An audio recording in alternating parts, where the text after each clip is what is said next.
오늘은 세 번째 온유한 자에 대한 말씀을 듣겠습니다. 제목은 온유라고 했는데 우리 온유가 어디군요? 사실 이 8개의 복의 이야기는 다 이것이 따로 떨어져서 설교할 수 있는 내용은 사실 아닙니다. 왜냐하면은 한 사람 내면 안에 이것이 하나의 유기체처럼 연쇄 반응을 일으키면서 일어나는 영적인 반응이기 때문에 이것을 하나하나 따로 떼어가지고 주제를 가지고 설교를 한다는 것 자체가 설교를 위한 설교 같은 느낌이 듭니다. 사실은 이 8가지의 변화가 우리 예수 믿는 사람들의 심령 속에서 이제 동시다발적으로 일어나는 것입니다. 이것이 이제 연쇄 반응을 일으키면서 일어나는 겁니다. 어떤 사람은 이 8가지 반응이 예수를 믿을 때 처음 함께 일어나는 사람도 있고, 예수를 믿는 그 흐름 속에서 시간이 지남에 따라 또 신앙의 깊이가 달라짐에 따라 열매가 하나씩 점차적으로 또 점진적으로 생기기도 합니다. 오늘 내 마음속에는 어떠한 마음들이 들어와 있는지 우리가 그런 은혜의 지물을 발견할 수 있길 바랍니다. 사실 오늘 이 내용들은 전부 다 복에 대한 이야기인데 이러한 마음가짐을 가지고 있는 사람이 예수 안에서는 복되다 했으니 오늘 내가 어떠한 사람인지를 돌아보는, 또 내 속에 이러한 마음이 없다면 이러한 마음을 부어달라고 기도할 수 있는 마음이 될 수 있길 바랍니다. 심령이 가난하다 했습니다. 앞으로 제가 강의할 때, 설교할 때마다 그날의 주제를 말하기 전에 앞에 있는 내용들을 먼저 쭉 설명하면서 반복해서 한번 설명을 할 겁니다. 첫 번째로 심령이 가난하다 했습니다. 심령이 가난하다 한 것은 말 그대로 가난한 것입니다. 복음이 없으면 아무 그것을 가지고 있어도 가난한 것입니다. 복음이 없고 복음을 가지고 있지 않으면 가난한 인생입니다. 그 가난은 사실 우리를 예수님께로 이끄는 영혼의 장치와 같습니다. 그러므로 가난이 문제가 되지 않습니다. 주님을 만날 수 있다면. 그래서 예수님 만나서 천국을 소유하고 예수님을 우리가 만나게 되면, 또 얻게 되고 소유하게 되면 예수를 소유한 사람, 복음을 소유한 그 사람이 영적 부자가 되고 또 신령의 부요가 그 사람 내면 안에 찾아오게 됩니다. 그래서 그 옛날 다윗은 시편 23편 1절 말씀에 여호와가 나의 목자십니다. 내게 부족함이 없다고 말했습니다. 하나님이 내 마음속에 찾아오시니까 높은 산이, 거친 들이, 초막이나 궁궐이나 내 주 예수 모시고시 하늘나라다, 천국이다 그러면서 다른 것이 필요 없다. 그렇죠. 부자라고 하는 것은 얼마나 많은 소유를 가지고 있는가, 얼마나 많이 가졌는가 하는 게 아니고, 많이 가졌더라도 더 가지고 싶은 사람은 가지고 있는 거지입니다. 내가 부족함이 없다고 말하는 그 사람이 진짜 부자인 겁니다. 그러니까 예수를 믿고 이제 부족함이 없다 하고 자족하는 삶을 살게 되었다면 그 사람이 진짜로 영혼의 부자인 것입니다. 그리고 이렇게 내 마음에 예수를 믿으면서 내 마음이 부유해짐에 따라서 사실은 신령이 가난해서 천국을 소유한다 할 때 이 천국은 헤븐이라는 개념이 아니고, 이 천국은 사실 영적인 의미로는 예수 그리스도를 말합니다. 왜냐하면 따로 헤븐이라고 하는 물리적인 이 은혜의 이 천국은 8번째, 의에 줄이고 목마른 자가 미안합니다. 의를 위하여 핍박받고 박해받는 자가 받는 복, 8번째 복의 내용이 천국이다. 그건 이제 죽어서 받는 천국 상급을 말하는 것이고요. 첫 번째 복에서 말하는 이 천국은 예수님을 말하는 겁니다. 예수 믿고 내가 영원한 생명을 얻고 천국의 백성이 되는 것을 말하는 겁니다. 실제적으로 천국을 내가 천국에 입성하는 것을 말하는 게 아니고 말이에요. 그런데 예수를 처음 믿어서 우리 마음속에 천국을 하나님을 소유하게 되어질 때, 그래서 더 이상 부족함이 없다고 말하게 될 때 우리가 제일 먼저 경험하는 감정의 변화는 바로 기쁨이 아니고, 예수를 처음 믿을 때 기쁨이 아니에요. 여러분, 예수를 처음 믿을 때 기쁨이 먼저 찾아옵니까? 물론 기뻤죠. 그런데 우리의 감정의 변화를 자세히 우리가 묵상하고 들여다보면 기쁘기 전에 우리 모두가 다 경험했던 것이 있었는데 뭐냐면 애통입니다. 우리가 다 예수님을 믿으면서 눈물 한 바가지씩 다 쏟았지 않습니까? 지금도 우리가 거듭거듭 이 애통은 단연적인 사건이 아니고 예수님 앞에서 일어나면 눈물이 자꾸 나는 거예요. 수도꼭지처럼 자꾸 눈물이 난다. 애통하는 마음이 내게 든다. 그 사람 지금 마음이 살아있고 영혼이 살아있는 사람인 겁니다. 은혜가 떨어지면 제일 먼저 감정이 메마르고 눈물이 다 그치거든요. 울 때 울 줄 모르고 기쁠 때 웃을 줄 모르는 겁니다. 감정이 죽습니다. 사랑하는 여러분, 예수님을 처음 만날 때 우리 마음속에 기쁨이 찾아오고 행복이 찾아오고 희락이 찾아왔지만 희락과 행복과 기쁨 이전에 더 선행되었던 것은, 먼저 온 것은 애통하는 마음입니다. 이 애통이라고 하는 것은 바로 시체 앞에서 장례를 치르면서 아이고 아이고 하는 애곡하는 유가족들이 시체를 놓고 자기 사랑하는 가족이 하루아침에 자기 찬 시체가 되어 누워있을 때 그게 기가 막혀서 아이고 아이고 하면서 애곡하는 걸 만났다 했습니다. 근데 애통하는 자가 복이 있다. 그 사람은 하늘의 위로를 받게 될 거다 했습니다. 자신의 죽음을 놓고 애곡하는 것입니다. 다른 사람의 죽음을 놓고 애곡하는 것이 아니라 예수를 처음 만나면 예수를 믿기 전에 나의 상태가 죽어 있었다는 것을 알게 됩니다. 다른 사람이 나보고 넌 죽은 몸이야. 넌 그게 사는 거냐? 너 참 필요한 인생이야. 넌 죽은 것과 똑같아. 만약 다른 사람이 내 인생을 놓고 너는 죽은 것과 같이 비교해서 이게 사는 거냐? 죽은 거랑 똑같다. 차라리 그냥 죽어버려라. 이러면서 누군가가 나한테 그렇게 말하면 이걸 기쁘게 받아주는 사람 아무도 없어요. 다 기분 나빠요. 그런데 예수님 앞에 서면은 누가 뭐라고 하지 않았는데도 내 스스로가 그 주님의 임재 앞에 딱 들어가면 내가 죽을 죄인, 아니요, 죽어있던 죄인이라는 것을 알게 됩니다. 누가복음 5장에 베드로가 예수님을 딱 만났을 때 그물이 찢어지도록 고기를 잡는, 그렇게 도와주신 예수님을 만났을 때 제일 먼저 고기를 많이, 예수님 때문에 고기를 많이 잡았기 때문에 기쁘다 했습니까? 아니었습니다. 기쁘다고 좋으셨네? 아니었습니다. 예수님을 고기를 찢어지도록 주님의 그 권면을 따라서 말씀을 의지해서 물고기를 많이 잡은 그날 아침에 베드로의 첫 번째 고백은 주여 나는 죄인으로서이다. 나를 떠나소서 했습니다. 우리가 주님의 임재 앞에 서면 제일 먼저 내가 죄인인 것을 깨닫고, 그리고 내가 영죽을 죄인, 하나님의 인도와 긍휼이 없이는 한순간도 살 수 없는 부족한 영혼이라는 사실을 가슴 철저하게 우리가 알게 되는 것입니다. 그래서 그렇게 눈물이 나는 겁니다.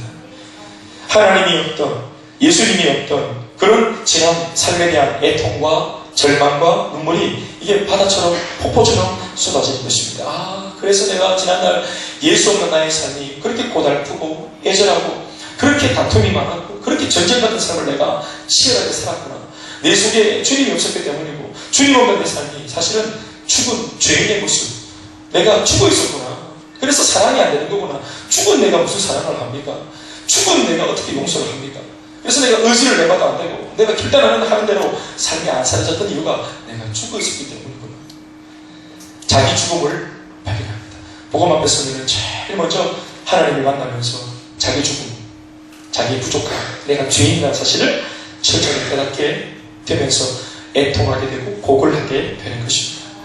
그러면서 결국 이 애통을 통해 죽었던 영혼이 눈물 한 바가지, 진짜 그 영혼의 절절한 눈물을 쏟으면서 그 사람의 심령이 회복되고 살아가는 것입니다.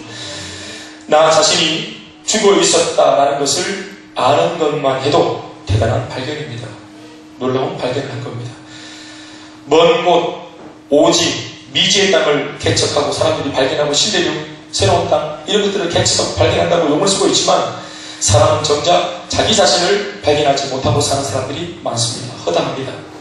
하나님 앞에서 내가 누구인지 알 때 거기서 진짜 아름다운 겸손이 나오고 아름다운 온유가 나오는 것입니다. 그리고 오늘 세 번째, 애통한 이후에 나의 상태를 알고 비통해하고 죽은 나를 향해서 애곡을 하고 난 뒤 눈물 한 바가지를 쏟고 나고 절규하고 난 뒤 우리가 비로소 어떤 사람으로 변화되는가 하면 온유한 사람으로 변화되는 겁니다.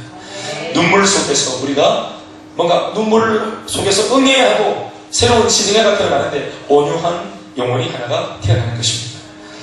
자신을 향한 눈물과 자신의 지난날 비참했던 삶에 대한 그 어떤 삶에 대하여서 예수를 만나면서 회개하고 회심한 그 어떤 회심의 사건과 통해와 자복을 경험하면서 우리는 우리 내면의 놀라운 변화를 경험하게 됩니다. 하나님이 없이 살아온 지난날은 전쟁과도 같은 삶이었다. 이런 이제 깨달음이 생기고요. 또 그래서 그렇게 참 삶이 치열했구나. 왜냐하면 아무도 지난날 예수가 믿었을 때는 아무도 지난날에 나 자신을, 내 인생을, 내 가정을, 내 앞날을, 내 사업을, 내가 하려고 하는 모든 일들을, 나와 관계되어 있는 나의 인생을 그 누구도 책임져 주지 않았고 보호해 주지 않았고 인도해 주지 않았기 때문입니다. 그래서 아무도 내 인생을 책임져 주지 않았기 때문에 내가 내 인생을 건사하고 내가 내 인생을 단도리 해야 되기 때문에 인생이 전쟁 같았던 것입니다. 그러니 우리 인생이 원치 않았지만 내가 내 인생을 싸우면서까지 아무도 나를 배려해 주지 않으니까 내가 나를 위해 싸울 수밖에, 아무도 내 인생을 책임져 주지 않으니까 내가 전쟁을 할 수밖에, 내가 모진 마음 먹고 그렇게 살 수밖에. 그러다 보니까 원치 않았지만 거칠어졌고 그렇게 인생을 살다 보니까 난폭해졌고 그렇게 절제받은 인생을 살다 보니까 나도 모르게 모질고 또 모나고 까칠해져 버린 것입니다. 우리 모두가 다 정말 나는 18세 그때 소녀 같은 감성 숙녀의 한 시절이 있었지 않습니까? 그런데 모진 세월 먹고 살기 위해 아동바동 몸부림치고 그렇게 살아내다 보니 나도 모르게 걸걸한 아줌마가 되었습니다. 욕쟁이 할머니가 있죠. 여러분 처음부터 그 할머니가 욕한 게 아닙니다. 인생을 모질게 살다 보니까 욕쟁이 할머니가 된 것입니다. 마태복음 말씀 10장 16절 말씀을 보면은 이런 말씀이 있죠. 보라 내가 너희를 보냄이 양을 이리 가운데 보낸 것 같도다.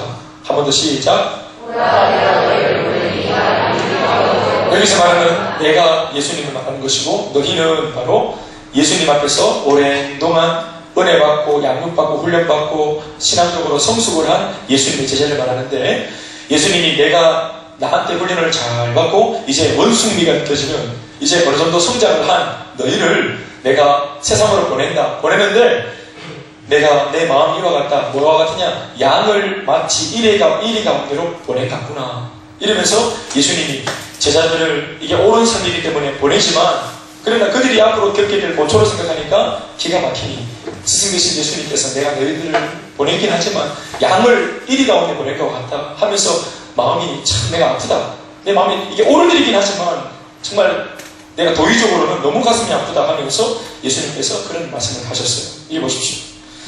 내가 너희를 보냄이 마치 양을 이리 가운데로 보낸 것 같도다. 이 말씀에 우리가 내용을 묵상해보면 전도를 할 정도로 다른 사람의 영혼을 책임져 줄 정도로 신앙적으로 자라고 변화받고 성숙한 이 상태가 어떤 상태라고 말합니까? 용맹한 호랑이? 용맹한 맹수? 백수의 왕자 사자? 아닙니다 여러분. 다른 사람의 인생을 건사할 만큼 성숙한 인생, 성숙한 신앙의 사람을 굳이 짐승을 놓고 표현할 때 뭐라고 표현합니까? 양이라고 표현합니다. 여러분 예수를 믿고 신앙이 성장하면 호랑이가 되는 게 아닙니다. 예수를 믿고 신앙이 성장하면 그런 금수가 되는 것이 아니라 뭔가 막 강해지고 이렇게 되는 것이 아니라 물론 우리가 은혜 속에는 강하지만 굳이 그것을 우리가 동물로 표현하면 양이 되는 것입니다. 이것이 바로 예수님의 평가입니다. 오늘 복음 들고 세상으로 들어가서 다른 사람들을 변화시킬 정도로 굉장히 성숙한 그 사람, 훈련을 많이 받고 굉장히 원숭이라고 느껴지는 예수를 오랫동안 믿었던 그 사람의 모습이 진짜 제대로 된 모습은 양이요 정상인 줄 믿습니다. 예수를 오래 믿었지만 호랑이 같다면 그건 예수 제대로 믿은 것이 아니라는 겁니다. 연륜이 깊어가면 깊어갈수록 관록이 생기면 생길수록 연륜이 깊어지고 그 경험이 깊어지면 깊어질수록 예배를 많이 드렸고 성경을 많이 읽었고 기도를 많이 했고 영성적인 체험이 많고 은혜를 많이 받았을수록 그 사람의 모습이 양 같아야 한다고 주님 말씀하십니다. 하나님께서는 우리를 양으로 만들려고 하십니다. 그리고 더불어 예수님 없는 우리가 복음을 전해야만 하는 이 세상은 뭐라고 표현합니까? 상대적으로 일이라고 표현하셨습니다. 우리가 이전에 바로 그 일이었습니다. 우리는 예수님을 믿으면서 점점점 작은 예수님이 되어가고 또 예수님을 닮아가고 있습니다. 또 닮아가야만 합니다. 예수 그리스도는 오늘 우리 곁에 오셨습니까? 정작 우리가 닮아가기 원하는 그 예수님은 우리에게 어떤 모습으로 오셨습니까? 개선장군처럼 빵빠레를 울리면서 다윗의 모습처럼 그렇게 개선장군처럼 그렇게 오지 않으셨습니다. 왕처럼 왕의 대로를 열어가지고 그렇게 막 소리를 지르면서 비켜봐라 임금님 행차시다 이러면서 오지 않으셨습니다. 정작 온 우주 만물을 창조하신 온 우주의 황제이신 그 예수님은 6월절 어린 양으로 우리 가운데 오셨습니다. 창조주이신 하나님이 전지전능하신 위대하신 그 하나님께서 정작 우리에게 오실 때는 양으로 오셨습니다. 그러나 결국 우리는 그 양 한 분 때문에 거칠고 툭박했던 모든 인생이 그 양 한 분 때문에 변화되었습니다. 양이신 그 예수님이 떡대 같은 우리의 고집스러운 우리의 삶을 골리앗같이 견고한 우리의 고집스러운 삶을 잡아들이셨습니다.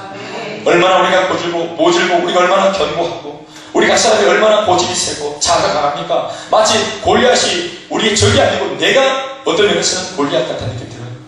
우리가 다윗이라고 종종 우리가 그렇게 비유하지만 어떤 면에서는 우리가 골리앗이 아닌가 생각해요. 우리가 얼마나 견고하고 우리가 얼마나 고집이 센지 몰라요. 우리가 얼마나 자아가 강하고 교만방자한지 몰라요.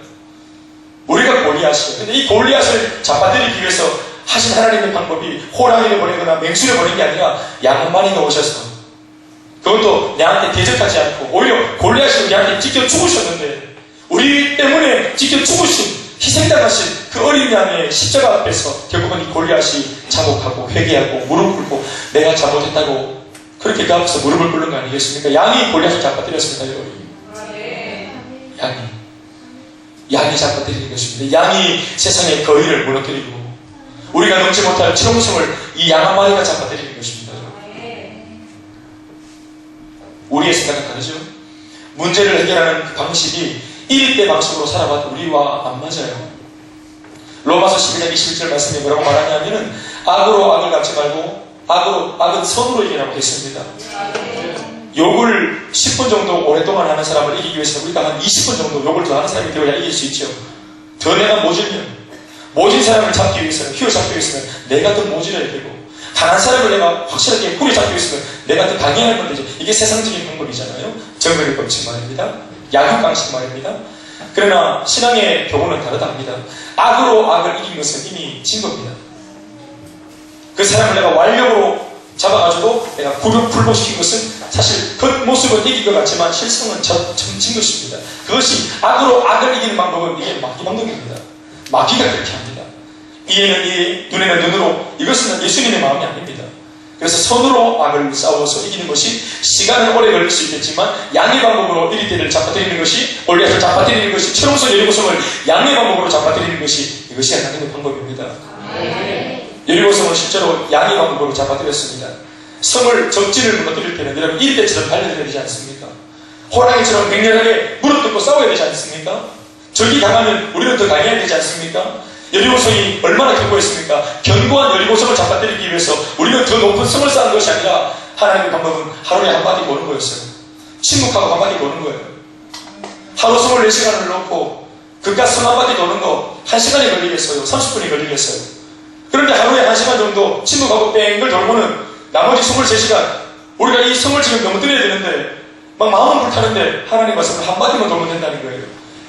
막 열정이 막 차가오르지만 호랑이 기운이 솟아나지만 하나님 말씀은 23시간을 비우라고 하는 거예요. 그 23시간은 내 나라고 하는 거예요. 혈기를 싸우지 마라. 너희의 씨름은 혈과 육에 있는 것이 아니라 통치자들과 원수들과 어둠의 세상 주관자들과 하늘에 있는 악한 영들과의 싸움입니다. 영적인 싸움입니다. 그러니까 악으로 악을 싸우려고 하지 말고 힘의 논리로 대항하지 말고 여리고성을 잡아뜨리는데 양의 방법으로 한 바퀴 돌고 나머지 23시간은 내 자신의 마음이 변질되지 않고 조급하지 않고 내가 너무 그 문제에 집착하는 바람에 내 마음이 상하지 않도록 한날 괴로움은 그날의 족하니라. 내일 염려는 내일에게 맡겨라. 우리 주님 우리가 상할까봐 그렇게 말씀하셨어요. 그게 양의 방법인 것 같아요. 인생이 변화되도록 역사를 일으키는 세상을 뒤집어 엎는 그 변화의 주역은 강력한 호랑이, 맹수, 1위가 아니라 죽으러 가는 무기력한 양입니다.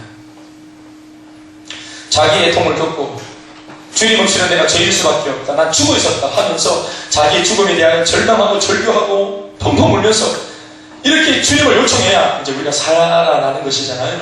내가 죽은 것을 발견해야 이제는 살겠다고 몸부림을 치게 되는 거 아니겠어요? 내가 산 줄 아니까 예수가 필요 없는 거예요. 돈이 있고 명예가 있으니까 내가 살아야 된다고 생각하니까 우리가 주님을 필요로 하지 않는 거예요. 그러나 복음 앞에 내가 정작 죽어 있었다는 것을 발견하면 내가 가지고 있는 지푸라기 다 던지고 동안주의 되시는 예수님을 참으려고 들지요. 살려고 들지요.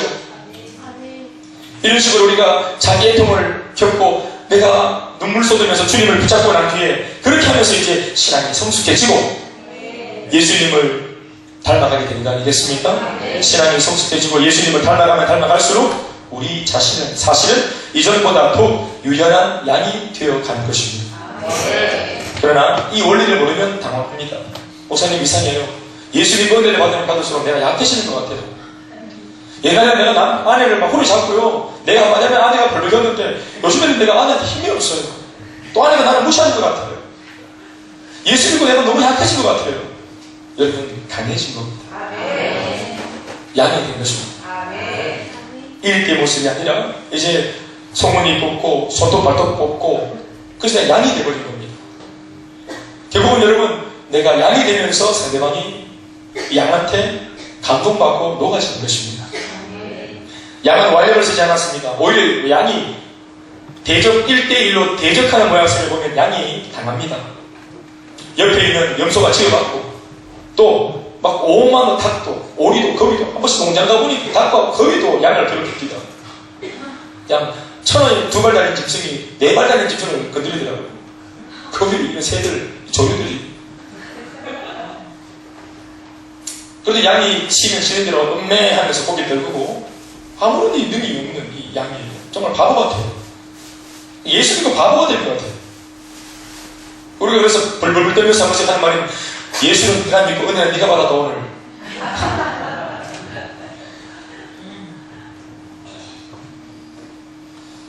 유연해지는 겁니다. 예수 믿으면서 끊임없이 회개하고 성령이 우리를 가만두지 않잖아요. 끊임없이 당한 나를 다루고 한 번씩 내가 큰 소리 오랜만에 쳤다가 내가 그럼 그렇지 역시 내가 살아있네 하고 내가 큰 소리 쳐가지고 다 제압시키고 딱 내 자리로 돌아오면 성령이 큰 소원을 내게 말하죠. 이놈아 그게 이긴 거냐? 그게 진 거다. 악을 싸워 이긴 것은 제압한 것은 진 거다. 무력으로 제압한 것 그건 진 거다. 이전에 제가 말씀 몇 번 드렸지만 주장하셨습니다. 우리 아버지가 하도 엄마를 괴롭혀서 제가 어머님에게 데려와서 제가 제 딸이나 어머니를 도와드린다 하시고 아버지가 소리 지르면 좀 더 큰 소리로 그래 막 아버지를 어떻게 하는지 좀 눌러보려고 그렇게 해가지고 이제 제가 머리가 굵어지니까 제법 말도 제가 조리게 하니까 제법 이 아들이 또박또박 아버지가 그러면 안 된다고 아버지가 돼서 그러면 안 된다고 막 제가 이렇게 주제에 넣는 말을 해놓으니까 아버지가 이게 이제 들으니까 아버지가 부끄럽거든요. 술 취중이지만 그러니까 자식한테서 딱 입을 다물고 고개를 숙인단 말이에요. 그럼 제가 문을 딱 닫고 나가면서 제 방에 가면서 내가 이겼다. 오늘 아버지 난 이겼다. 내가 오늘 아버지를 제압했다. 역시 아버지 아무리 이때까지는 내가 아버지 그 말발에 내가 져봤지만 내가 이제 머리가 굵어져서 내가 지겠나 나도 여론인데 하고 오늘부터 내가 이제 아버지한테 안 진다 하고 내 말로 아버지를 딱 제압해놓고 방에 딱 들어오면 성령이 그렇게 나한테 탄식하시다. 그게 이긴 거냐? 그게 마귀한테 친 거다 이놈아. 너희 아버지 아닌가? 아들이 아버지를 말발로 제압한 게 그게 승리가? 아버지한테 상처를 주고 아버지한테 모욕을 주고 하는 그게 승리가? 못 배운 아버지, 너 배우게 한다고 못 배운 아버지, 그래서 풀 길이 없어 술 마시고 그렇게 뭔가 회사에서 막 공장장한테 스트레스 받고 막 그런 것 때문에 스트레스 받아가지고 막 와서 하소연하는 그 아버지를 네가 위로를 못할 만큼 말발로 제압하니까 이긴 거냐 이놈아. 밤새도록 방에서 우는 겁니다. 밤새도록 애통하고 회개하고 그거를 13년을 했다 아닙니까? 아버지하고 싸우고 집에 와서 방에 와서 울고 내가 죽일 놈입니다 하나님. 예수를 믿는데도 안 되는 거예요. 아버지가 내 염장을 지르고 아버지가 나를 자극하면은 나도 모르게 또올기가 나오는 거예요. 그래서 나도 모르게 아버지 탁 제 앞에 놓고 돌아와서 이게 호로자식 부르마시만 이러면 내가 내 자신을 견딜 수 없게 자책하고 밤새도록 울고 양이 되어야 하는데 저는 지난날 20대 때 양이 못했어요. 은혜 받고 강해져서 가야 되겠다. 우리 아버지를 견디려면 강해져야 된다. 그 강한 게 말빨이 세고 눈빛이 사납고 뭔가 내가 아버지 앞에서 울지 않고 울면 지는 거니까 담대한 것처럼 하고 이런 건 줄 알았어요. 근데 그게 아니라 양은 상대방이 나를 지어박으면 지어박히고 오른쪽 뺨을 때리면 왼쪽 뺨을 때리고 겉옷을 달라버리면 속옷을 주고 50리를 가져가려면 500리를 같이 가주는 때리는 당하는 나를 속이겠다면 속아줄 수밖에 없는 여러분 세상이 우리를 속이겠다고 다 지금 마음먹고 덤벼들면 속을 수밖에 우리를 욕보이겠다면 욕을 볼 수밖에. 그러니까 이런 영적인 원리를 모르면 당황합니다. 내가 약해진 거 아닌가? 은혜 받을수록 내가 약해진 거 아닌가? 이런 겁니다. 주님 닮을수록 성령 충만해질수록 강한 주님의 군사가 되는 것이 맞지만 실제로는 양이 되어가는 것입니다. 그것이 바로 하나님께서 원하시는 부분이고 예수님이 우리 앞서 보여주신 삶입니다. 성난 폭군이 되어서 그렇게 따르던 그 유대인들이 예수님을 십자가에 못 박아 죽이려고 돌변했을 때 예수님이 조금도 그들 앞에 군림하거나 당신의 그 초자연적인 능력으로 백성들에게 미움을 가하지 않고 십자가 못 박아라고 비명 지르고 그렇게 할 때 그 백성들이 졸업하는 그 내용들을 고스란히 몸으로 다 가운데하셨습니다. 그들이 침을 뱉으니까 얼굴에 침이 뱉어졌고, 그들이 가시관을 씌우니까 가시관에 찔린 그 이마에서 피가 났고, 백성들이 상하게 하니까 예수님 몸이 상했고, 백성들이 욕을 하고 조롱하니까 그 욕과 조롱을 예수님 침묵하시고 잠잠히 받아두셨습니다. 손에 못을 박으니까 못이 박히는 거예요. 예수님을 죽이니까 예수님이 죽어지는 거예요. 예수님이 살아가려고 아둥바둥하지 않고 그 무지한 백성들이 그 리더의 마음을 몰라서 무지몽매하게 다룰 때 다루어졌어요. 너희들이 그럴 수 있냐? 배어망덕한 놈이라 그렇게 하지 않았습니다. 그게 어떤 면에서 우리한테 보여주는, 성경이 보여주는 리더십인 것 같아요. 가정의 모습인 것 같아요. 이제까지 키워놨더니 이 버릇 없는 놈 하면서 내가 아버지라고 어머니라고 자식한테 빡지르지 않고, 철없는 자식이 나를 공격해도 그걸 받아주는, 욕먹고 자식을 괴로워하지 않는, 그게 성숙한 신앙이 말고 예수님이 또 그게 복이 있다, 심지어는 복이 있다고 성경은 말해요. 베드로의 경우를 놓고 예수님이 요한복음 21장에 말씀하셨습니다. 예수님을 3번이나 저주하면서 욕을 하면서 부인하고 도망가버렸던 베드로, 결국은 외면당한 예수님은 비참하게 돌아가셨고, 죽으신 지 하루 이틀 사흘 만에 부활하신 이후에 갈릴리 바닷가에서 처절하게 물고기 잡고 예전의 열정, 또 신앙, 사명, 비전 다 잃어버리고 자신이 그 과거 예수님의 제자였다는 사실도 잊어버리고 그냥 업으로 돌아가 앉아있는 베드로를 예수님께서 부활하시고 찾아가셨지 않습니까? 그리고 그 베드로의 신앙을 회복시키고 난 이후에 그 베드로에게 예수님께서 앞으로 너의 삶에 대하여 예언하신 부분이 요한복음 21장 18절 한 절에 적혀 있습니다. 예수님이 베드로한테 하셨던 말씀이죠. 시작.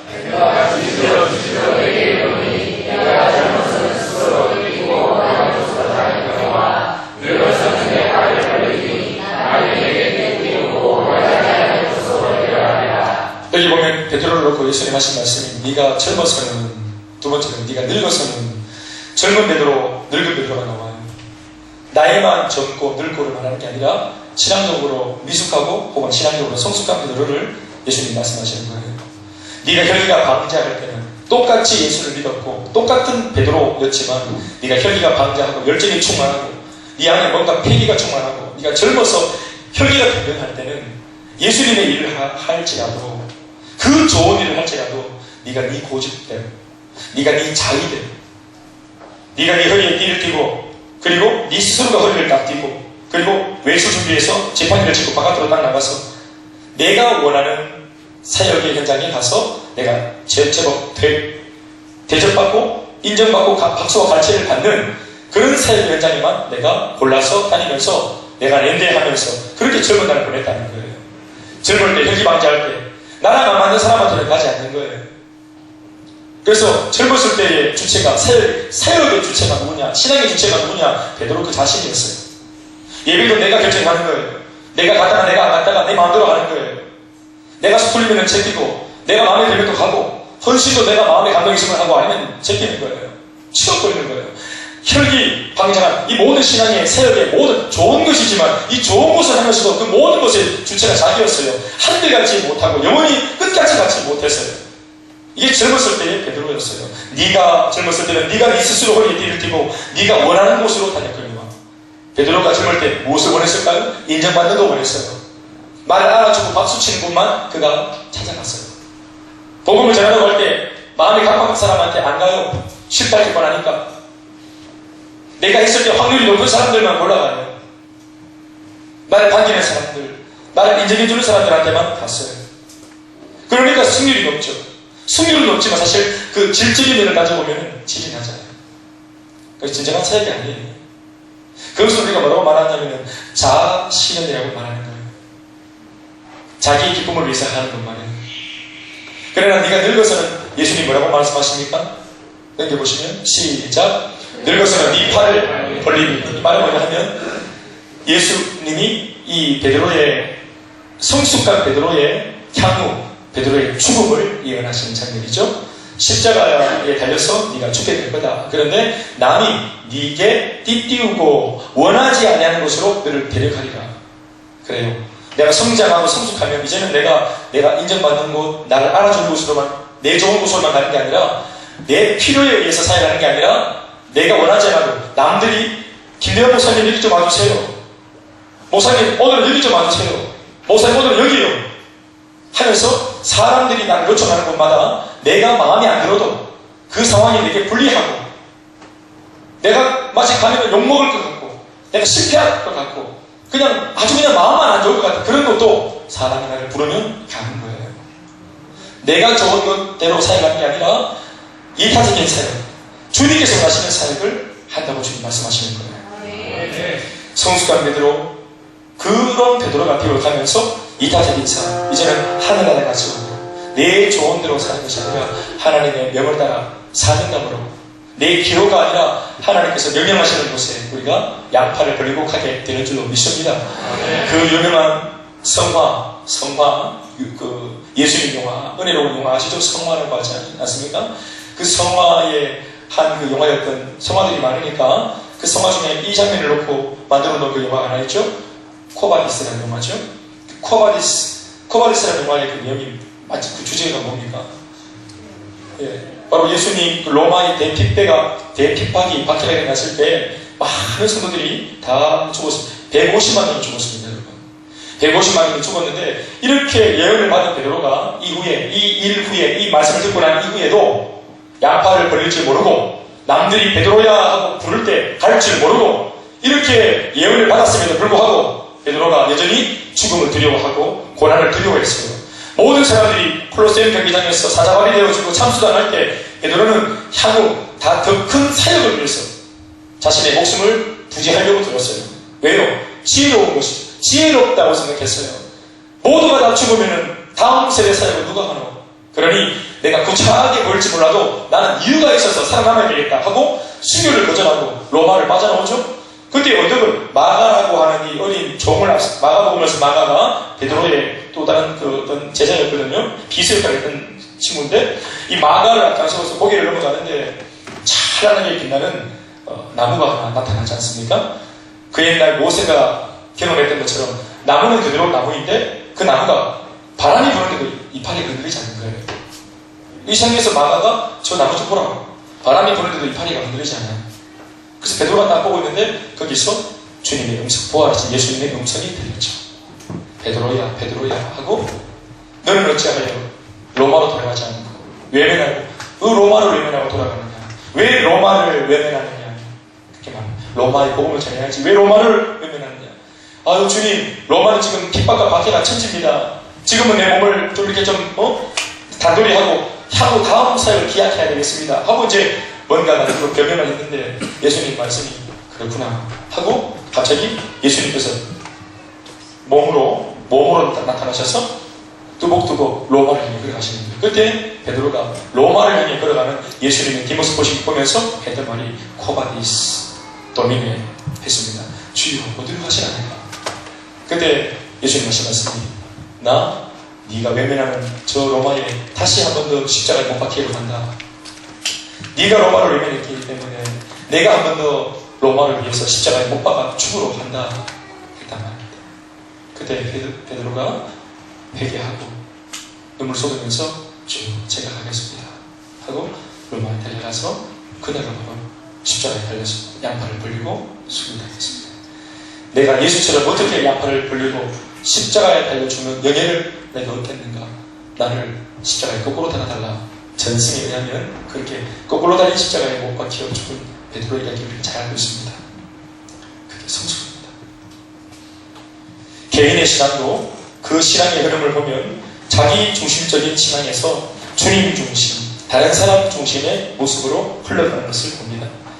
힘을 빼고 또 내려놓게 되고 팔을 벌리게 됩니다. 오늘 성경이 말씀하시는 온유, 우리 온유에 대해서 듣고 있는데 오늘 성경이 말씀하시는 이 온유의 상태가 바로 양의 모습의 상태입니다. 동물로 치면 양, 이 양이 바로 온유입니다. 마태복음 11장 29절에서 보시면 이렇게 적고 있죠. 예수님께서 나는 마음이 온유하고 겸손하니 나의 명예를 메고 내게 와서 배워라. 나는 마음이 온유하고 겸손하니. 그렇습니다. 예수님이야말로 온유하신 분이십니다. 또 그분이 어린 양이십니다. 양이 온유고 온유가 양입니다. 또 그가 예수 그리스도이십니다. 그때 인간적으로는 사실 우리가 온유해지고 은혜를 받을수록 우리가 양이 되어질 때 양처럼 살게 되면서 실제로는 속상하고, 양으로 사니까 상처가 되고, 양으로 살아야 된다니까 아프고, 그리고 고독하지만 이 모든 삶을 놓고서 오직 하나님 한 분의 위로가 우리를 기다리고 있는 줄로 믿습니다. 디모데후서 4장 7절에서 8절 말씀은 이렇게 적고 있습니다. 한평생 주님 믿으면서 양으로 산 사람을 향해서 이런 위로의 말씀이 우리에게 소망을 주고 우리의 지시를 하고 있습니다. 시작.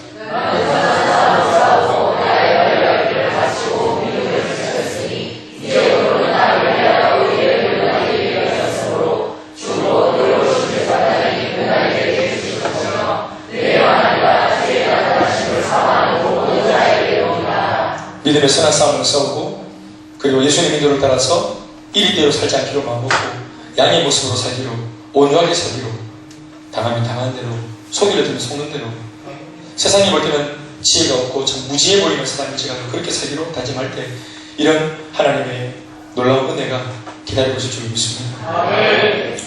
내가 양이 되어도 좋은 이유가, 가장 궁극적인 이유가 뭐냐면 목자가 계시기 때문입니다. 좀 더 노골적으로 말하면 우리가 양이 되어야 목자가 우리를 지키시겠다고 우리 앞서 나섰을 것입니다. 우리가 양이 아니기 때문에 주님이 우리에게 목자 역할을 못하는 겁니다. 우리가 여전히 1위가 되어서 내가 내 일을 감당하는 1위는 목자가 필요 없습니다. 호랑이도 목자가 필요하지 않습니다. 그러나 세상에서 제일 약하고 우둔하고 멍청한 양이 되어지면 지혜롭고 능력이 많은 목자가 붙게 된 것입니다. 우리가 양이 되지 않기 때문에 목자가 우리 안에 찾아올 수 없습니다. 오늘 우리가 목자 되신 주님을 더 많이 누리려면, 정말 주님과 친해지고 싶은 영적인 욕심이 있다면 오늘 내가 먼저 전제되어야 할 것이 있는데, 그것은 내가 더 철저히 주님 닮은 양이 되기로 몸부림을 쳐야 한다는 것입니다. 더불어 바로 그 온유한 그리스도의 사랑이 하나님으로부터 결국에는 오늘 말씀도 마찬가지지만 뭐를 차지한다 합니까? 땅을 기업으로 받는다고 말합니다. 온유한 자는 복이 있나니 땅을 기업으로 받겠다. 아멘이십니까? 이 땅, 바로 이 세상, 온 세상을 기업으로 받는다. 누가 온유한 자가 있습니까? 이 세상은 독하게 쟁취하고 또 내가 우겨지는 것이 아니라 주님으로부터 받아내는 것이라고 주님 말씀하십니다. 그러므로 관건은 내가 이 땅을 차지할 수 있느냐 못하느냐의 관건은 뭐냐? 내가 누구냐 하는 것에 달려있습니다. 내가 온유하냐? 내가 양이냐? 내가 정말로 목자 되신 주님이 필요한 사람이냐? 이것이 우리가 오늘 이 땅을 차지할 수 있나 없나의 어떤 문제를 놓고 제일 중요한 관건입니다. 왜냐하면 말씀이 그렇게 적고 있기 때문에 그렇습니다. 온유한 자는 복이 있는데, 양으로 사는 사람은 복이 있는데 그들이 땅을 기업으로 받을 것입니다. 땅은 차지하는 것이 아니라 받는 것입니다. 기업이라고 했습니다. 여러분, 기업이 뭡니까? 유산입니다. 기업이라는 말은 유산이라는 말이죠. 유산은 쟁취하는 겁니까? 받는 겁니까? 유산은 누구로부터 받는 겁니까? 아버지로부터 받는 겁니다. 때가 되면 아버지가 주시는 겁니다. 그렇게 나는 뭐만 지키고 있으면 됩니까? 아들의 자기만 지키고 있으면 됩니다. 그러니까 내가 누구냐? 내가 아버지의 아들이 맞나? 내가 비록 살기 어렵고 힘들어도 아버지 아들의 자리를 박차고 세상의 종으로, 세상의 타락한 개로 사느니 조금 엉덩이 늦게 느려지게 보일지라도 하나님의 아들로 이 신앙의 자리를 지키겠는가? 내가 만약 조금 더딜지라도 치고 지어박히는 양일지라도 내가 내 이 신앙의 자리를 지켜내면 하나님께서, 아버지 하나님께서 때가 되면 기업으로 우리에게 이것을 받게 주실 수가 있는 것입니다. 기도가 해주실 겁니다. 때가 반드시 차요. 기업입니다, 여러분. 유산입니다, 여러분. 아버지가 책임지는 겁니다. 아들이 달라고 아들 상태와 하나도 관계없습니다. 좀 못난 아들이라도 아들에게만 하면 옆집 잘한 자식한테 옆집 아들한테 안 줍니다. 못났어도 내 자식한테 아버지가 유혹을 주는 것입니다. 말씀 듣겠습니다. 오늘 이 말씀대로 나는 누구인가? 나는 양인가? 나는 일인가? 주님 닮은 그 삶은 양으로 가는 삶이라 했는데 나는 지금 어디로 가고 있는가? 이다금씩 양으로 살다가 너무 치이면 우리가 독한 마음 먹고 어떤 말을 하냐면 내가 이렇게 사니까 나를 물러보는구나. 나 호랑이로 배신해야 되겠다. 나 늑대로 다시 돌아가야 되겠다. 사랑하는 여러분, 저나 여러분들이나 오늘 이 말씀 앞에 누구도 오늘 배를 내밀 수 있는 사람이 없습니다. 목에 힘을 줄 수 있는 사람이 아무도 없습니다. 제법 우리가 참 세상 앞에서 나도 모르게 이렇게 어깨에 힘이 들어갈 수 있는 그런 자리에 있는 사람들은 훨씬 더 양이 되기가 어렵습니다. 목사님 저 같은 사람은 여러분 양이 되기가 정말 어려운 겁니다. 정말 어려운 겁니다. 나도 모르게 셀레가 되고 어떤 자리를 내가 맡아서 내가 분명히 양인데 양 중에서도 뭔가 대표격이 되는 양이 된다는 거, 그렇게 하다 보면 내가 양인지 내가 목차인지 착각할 때가 생기는 겁니다. 양은 받아야 되는데 나도 뭔가 이렇게 주는 사람으로, 나도 조금 뭔가 사역을 하고 이바지를 하는 사람으로 내가 왔다 갔다 하다 보면은 내가 원래 나의 본분이 양이라는 것을 자주 잊어버립니다. 어떤 면에서는 목회자도 양이고, 여러분들을 건사하고 기도하는 세리들도 당연히 양이고, 우리 다 양입니다. 우리의 영원한 목자장 되시는 그 목자는 예수님밖에 없습니다. 우리는 다 양입니다. 우리는 다 주님이 필요합니다. 사랑하는 여러분, 그런 면에서 우리가 오늘도 기도하면서 다시 한번 더 양의 자리로 돌아가도록, 우리 안에 온전한 신념을 다시 회복할 수 있도록, 거칠게 살아왔던 거, 다투고 싸우고 왔던 거, 참 우리가 그러니까 잠을 못 자고 내 속에 항상 전쟁인 것 같습니다. 더불어 우리 마음속에 오늘 회개하실 것들도 회개하고, 또 하나님의 은혜의 가운데 기꺼이 양이 되어 좋은 우리는 목자가 기꺼이 목자가 되어주려고 기다리고 계시기 때문에 하셨습니다. 양에게도 우리 이리배한테 먹히지 않습니다. 목자가 반드시 우리 곁에 붙습니다. 우리 인생 주님께 다 맡기면 목자 되신 분이 책임질 줄로 믿습니다. 다 같이 기도하겠습니다.